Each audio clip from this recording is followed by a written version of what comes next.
Donald Trump's return to the White House in 2024 sent shockwaves through the international community. His foreign policy, particularly towards Russia, immediately shifted. Trump re-established direct contact with Vladimir Putin, a move that alarmed Western allies.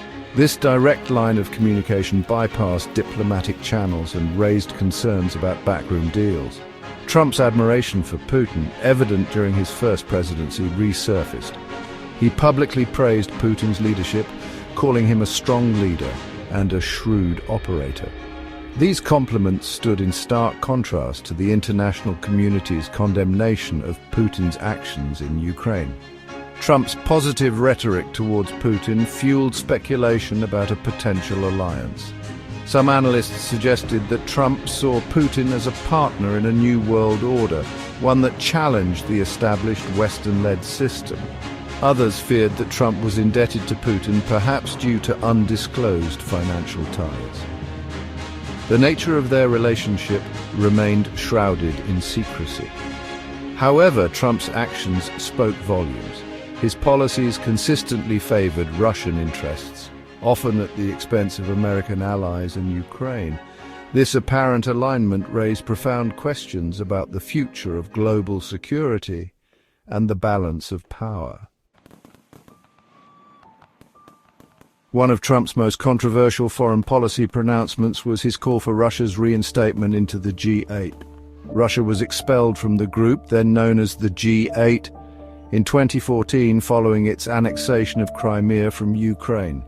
Trump's stance ignored Russia's ongoing aggression in Ukraine and its interference in Western democracies. Trump argued that Russia's participation was essential for addressing global challenges. He claimed that excluding Russia was counterproductive and prevented meaningful dialogue on issues such as terrorism and nuclear proliferation. However, critics saw this as a blatant attempt to appease Putin and legitimize his actions. The other G7 members, including close allies like the United Kingdom, France, and Germany, vehemently opposed Russia's reinstatement. They argued that Russia had not changed its behavior and continued to pose a threat to international security. Trump's insistence on bringing Russia back into the fold created a rift within the G7, undermining its unity and effectiveness. Trump's stance on the G8 reflected his broader worldview, one that prioritized transactional relationships and personal connections over established norms and alliances. His willingness to overlook Russia's transgressions in pursuit of his own agenda raised serious concerns about his commitment to democratic values and the rules-based international order. Trump's actions towards Ukraine followed a consistent pattern, undermining its sovereignty, downplaying Russian aggression, and obstructing military aid. He repeatedly questioned Ukraine's territorial integrity, suggesting that Crimea was rightfully Russian and that the Donbas region was a separate entity. Trump's rhetoric echoed Russian propaganda, which portrayed Ukraine as a failed state and a pawn of the West. He refused to acknowledge the legitimacy of the Ukrainian government, often referring to President Volodymyr Zelensky as a puppet of the West. This rhetoric provided cover for Russia's ongoing aggression and emboldened its efforts to destabilize Ukraine. Trump's administration also took concrete steps to weaken Ukraine's defenses. He delayed and obstructed military aid to Ukraine, including lethal weaponry that was crucial for its fight against Russian-backed separatists. Trump claimed that he was withholding aid to pressure Ukraine to investigate his political rivals, a move that led to his first impeachment. Trump's actions had a devastating impact on Ukraine. His rhetoric emboldened Russia, while his obstruction of military aid left Ukraine vulnerable to further aggression. His policies undermined Ukraine's sovereignty and territorial integrity, putting its very existence at risk.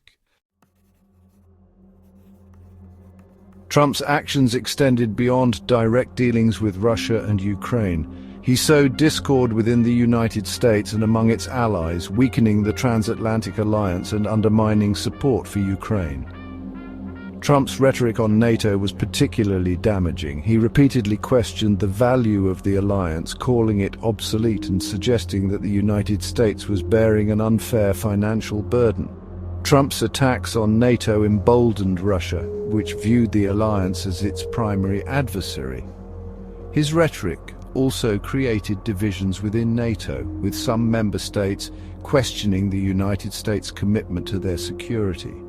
This weakening of the transatlantic alliance had a direct impact on Ukraine, which relied heavily on NATO support in its conflict with Russia.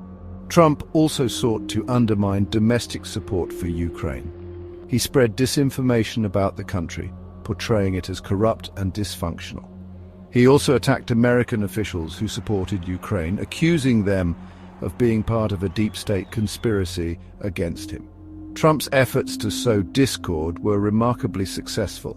He deepened political polarization within the United States and eroded public trust in democratic institutions. He also strained relations with key allies, weakening the international community's ability to respond to Russian aggression. Section 5: Financial Shadows, the Trump Organization, and Russian Ties. Trump's financial ties to Russia have been a subject of intense scrutiny. The Trump Organization, Trump's sprawling business empire, has a long history of dealings in Russia. These dealings, many of which remain shrouded in secrecy, raised concerns about potential conflicts of interest and Trump's susceptibility to Russian influence. One notable example is the Trump Tower Moscow project. Trump pursued this project throughout the 2016 presidential campaign, even as he denied having any business interests in Russia. The project ultimately fell through, but it highlighted Trump's willingness to do business with Russia, even as he sought the presidency.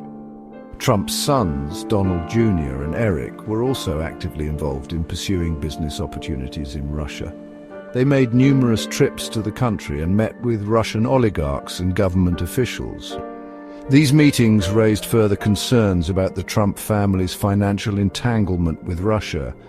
While the extent of Trump's financial ties to Russia remains unclear, his business dealings there created the potential for conflicts of interest and raised serious questions about his judgment. These dealings also provided Russia with leverage over Trump, which it could have used to influence his policies. Section 6: A web of connections, Trump associates and the Kremlin. The connections between Trump's associates and Russia extended far beyond financial dealings. Several key figures in Trump's orbit had close ties to Russian individuals and entities, some of which were linked to Russian intelligence. These connections raised concerns about potential collusion between the Trump campaign and Russia during the 2016 election. One of the most prominent figures with Russian ties was Paul Manafort, Trump's former campaign chairman. Manafort had worked for years as a political consultant for pro-Russian politicians in Ukraine, including former Ukrainian President Viktor Yanukovych. Manafort's work in Ukraine made him a valuable asset to the Kremlin, which sought to expand its influence in the country. Another key figure was Michael Flynn, Trump's former national security advisor. Flynn had close ties to Russia, including through his work as a paid speaker for RT, a Russian state-funded television network. Flynn also met secretly with Russian ambassador Sergei Kislyak during the presidential transition, a meeting that ultimately led to his resignation.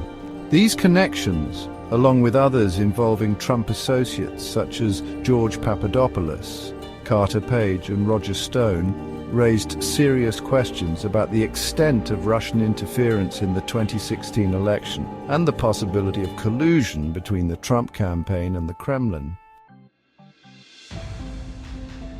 Section 7: The Zelensky Invitation, a Diplomatic Charade. In a move that surprised many, Trump extended a White House invitation to Ukrainian President Volodymyr Zelensky. The invitation came at a time of heightened tensions between the United States and Russia, and as Ukraine faced an increasingly dire situation on the ground. Trump's motives for inviting Zelensky were unclear. Some speculated that he was attempting to repair relations with Ukraine after years of undermining its sovereignty. Others suggested that he was trying to project an image of strength and resolve in the face of Russian aggression. The meeting itself was fraught with tension. Trump reportedly pressured Zelensky to investigate his political rivals, echoing his efforts to withhold military aid from Ukraine in 2019. Zelensky, for his part, appeared uncomfortable and eager to avoid being drawn into American domestic politics. The White House invitation, rather than signaling a reset in relations, seemed to highlight the deep mistrust and animosity that had come to characterize the relationship between the United States and Ukraine under Trump's leadership. It also underscored Trump's willingness to use foreign policy for personal gain, even at the expense of American interests and allies. Section 8, Global Fallout, the Erosion of International Order. Trump's actions towards Russia and Ukraine had profound implications for the international order. His embrace of Putin, his undermining of Ukraine, and his attacks on NATO eroded the transatlantic alliance and emboldened authoritarian leaders around the world. Trump's approach to foreign policy, which prioritized personal relationships and transactional deals over established norms and alliances, upended decades of American foreign policy. His actions signaled a retreat from the United States' traditional role as a guarantor of global security and a defender of democracy. This retreat from global leadership created a vacuum that authoritarian powers like Russia and China were quick to fill. Trump's actions emboldened these regimes, which felt empowered to pursue their own interests with less fear of American retribution.